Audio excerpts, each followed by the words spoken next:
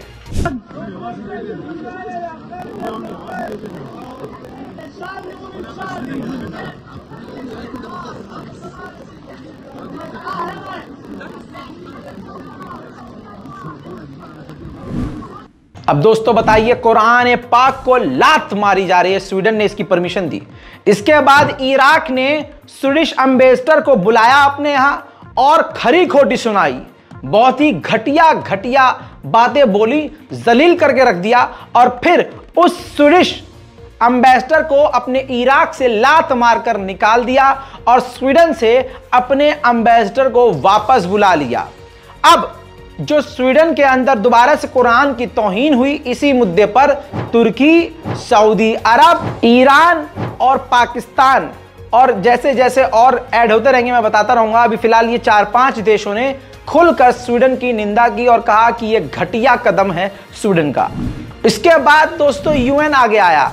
United nation ने भी साफ साफ कह दिया कि यह स्वीडन ने गलत किया है, यह घटिया कदम है। किसी भी धार्मिक किताब को जलाना और उसको जलाने की परमिशन देना स्वीडन की सबसे बड़ी गलती है। उधर लेके चलूं आपको इजराइल, तो भाई साहब नेतन्याहू के खिलाफ आज भी, यानी 24-24 घंटा, महीना महीना पूरा निकल जा रहा है और नेतन्याहू के खिलाफ पूरे यहूदियों में प्रदर्शन और आक्रोश है। देखिए कुछ विजुअल्स।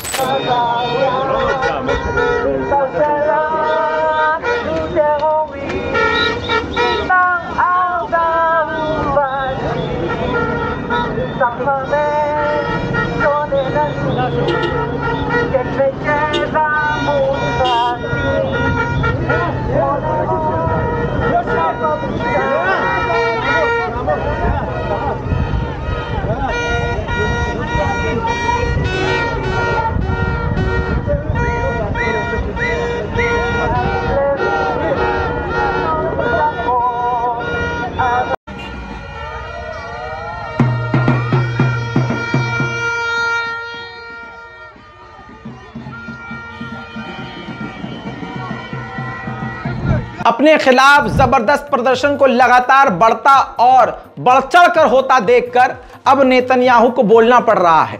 नेतन्याहू सामने आया और बोला कि यह सब कुछ गलत है, विरोध करना ही नहीं चाहिए। ये सब जो प्रदर्शन कर रहे हैं इसके पीछे विरोधियों का हाथ है, दूसरी पार्टियों का हाथ है जो बातचीत ही नहीं करना चाहते। इजराइल के फॉरेन मिनिस्टर फ्रांस पहुंचे थे और उन्होंने फ्रांस से कहा कि लेबनान से और हिजबुल्लाह से जो हमारा बॉर्डर का टकराव है उसको सॉर्ट आउट करवाइए। फ्रांस तैयार हो गया है। फ्रांस ने कहा है कि हम आपका ये मैसेज लेबनान और हिजबुल्लाह तक पहुंचा देंगे। अब एक बड़ी खबर आ रही है, अमेरिका की गवर्नमेंट को नेतन्याहू ने कहा है कि जो फिलिस्तीनियों का मकान तोड़ रहे हैं यानी जो सेटलमेंट कर रहे हैं हम उसको बंद कर देंगे, रोक देंगे। लेकिन जब ये मीडिया ने बात पूछी कि हाँ आप सेटलमेंट रोकने वाले हैं, तो नेतन्याहू ने इनकार कर दिया कि नहीं, हम कोई सेटलमेंट नहीं रोकेंगे। इजराइल की एक बड़ी खुफिया एजेंसी शैन बेट ने ऐसी बात कही है कि आपका दिल एकदम हरा भरा हो जाएगा। इजराइल की खुफिया एजेंसी ने बताया है कि इजराइल गृहयुद्ध के कगार पर खड़ा हुआ है। कभी भी इस इजराइल के अंदर गृहयुद्ध छिड़ सकता है जो इजराइल की तस्वीर को बदल देगा। मोरक्को को खुश करने के लिए वेस्टर्न सहारा के इलाके को इजराइल ने मोरक्को घोषित कर दिया। मोरक्को खुश हो गया, उसकी लह गई भैया। मोरक्को के बादशाह ने इनवाइट कर दिया नेतन्याहू को। इस पर जो है अल्जीरिया भड़क गया। अल्जीरिया ने कहा कि वेस्टर्न सहारा मोरक्को का है ही नहीं, ये इलीगल तरीके से इजराइल ने मोरक्को के हाथ में दे दिया है, जो एक्सेप्ट नहीं किया जाएगा। एक बड़ी खबर आपको बता दूं कि आने वाले कुछ ही दिनों में सऊदी अरब में UNSCO की मीटिंग होने वाली है जिसमें कई देश आएंगे, जिसमें इजराइल को भी इनवाइट किया जाएगा और सऊदी अरब इजराइल को पूरी तरह से परमिशन देगा और इजराइल शामिल होगा। उधर नेबुलस के इलाके में फिलिस्तीनियों पर गोलीबारी की गई है और इस गोलीबारी में एक बच्चे की मौत हुई और कई घायल हुए हैं। जैसे मस्जिद अल अक्सा में घुसकर यहूदी अपने भगवानों की पूजा कर रहे हैं ताकि साबित कर सके दुनिया को कि नहीं ये मस्जिद नहीं हमारा है, ऐसे ही फिलिस्तीन की सरजमीन पे कैथोलिक चर्च भी है जो काफी पुराना है, सदियों पुराना है, ईसाइयों का गिरजाघर। अब ये तस्वीर देखिए, वहां भी यहूदी घुस गए और वहां अपने भगवान की पूजा करने लगे, जिस पर मुस्लिम लीडर और ईसाइयों की लीडर ने मिलकर यहूदियों के खिलाफ बयान दिया और कहा है ये सरासर गलत है और गलत कदम है। दोस्तों, फिलिस्तीन के अल खलील के इलाके में इजराइल ने अपने बुलडोजर से फिलिस्तीनियों के पेड़ पौधे और नर्सरी को उजाड़ दिया। This Israeli bulldozers now that the army brought in and invade the village of Taibi in the north of Hebron, damaging this fields of olive trees and grape fields. Here another bulldozer, Honda and Volvo, another Honda. It's so crazy how these hundreds of trees getting like destroyed by these huge bulldozers now in this heat wave. फिलिस्तीन के Hebron के इलाके में Israel की military ने घर के अंदर घुसकर फिलिस्तीनियों को बेगुनाह गिरफ्तार किया।